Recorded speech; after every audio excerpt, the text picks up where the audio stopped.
السلام علیکم ورحمۃ اللہ وبرکاتہ۔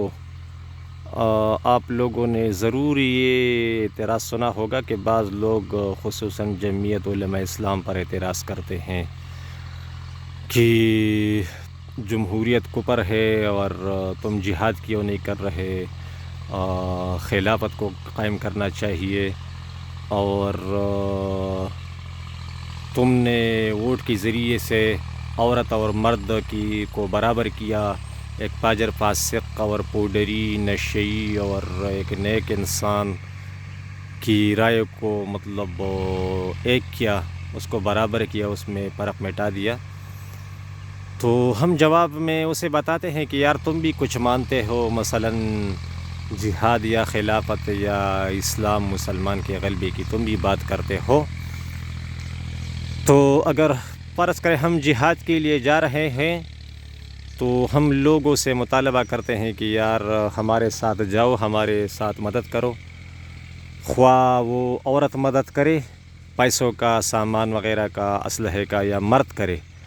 اور خواہ اس کی داڑھی ہو یا نہ ہو، خواہ وہ نشئی ہو یا پاجر فاسق ہو یا ایک اللہ تعالیٰ کا 100% بردار ہو، لیکن ہم سب سے مدد لینے کی کوشش کرتے ہیں اور سب کو اپنے ساتھ ملاتے ہیں۔ داڑھی منڈا کیوں نہ ہو، لیکن اگر وہ ہمارے ساتھ جہاد پر جا رہا ہے تو ہم اس کے لیے خوشخبریاں سناتے ہیں۔ مقصد صرف یہ ہوتا ہے کہ کفر مغلوب ہو جائے اور دشمن زیر ہو جائے۔ تو ٹھیک اسی طرح یہ جمعیت علماء اسلام بھی اسلام کے غلبے کی بات کرتا ہے، اور فاجر فاسق ان کی غلبے کو ختم کرنا مقصود ہوتا ہے، تو سب سے مطالبہ کرتا ہے کہ یار ہمارے ساتھ ہو جاؤ، ہمیں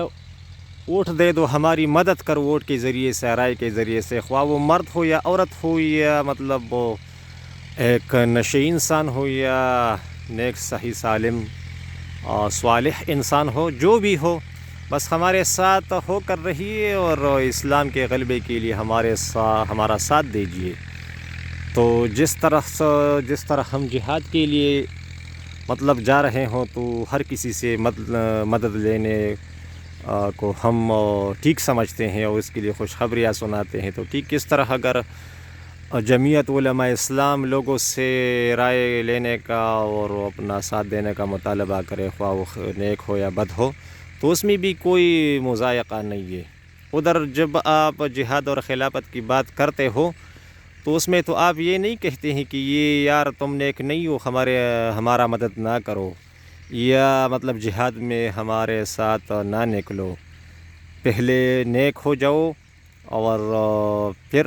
جہاد کے لیے نکلو۔ یا اگر عورت ہو تو اس کو آپ یہ نہیں کہتے کہ تم تو عورت ہو، مرد سے مدد لینے ہیں، بلکہ ہر کسی کا مدد لینے کی کوشش کرتے ہو، اس کے لیے ثواب کا بتاتے ہو اور مغفرت کا۔ تو ٹھیک اسی طرح سارے انسانوں سے ہم مطالبہ کرتے ہیں کہ آؤ ہمارے ساتھ ہو جاؤ، اور رائے سے اور مدد سے ہمیں مضبوط کرو، اور فجار فاسق وغیرہ کو مغلوب کرنے کے لیے اور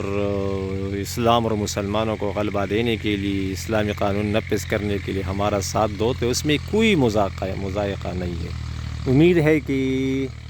ان لوگوں کو اپنے اعتراض کا جواب ملا ہوگا۔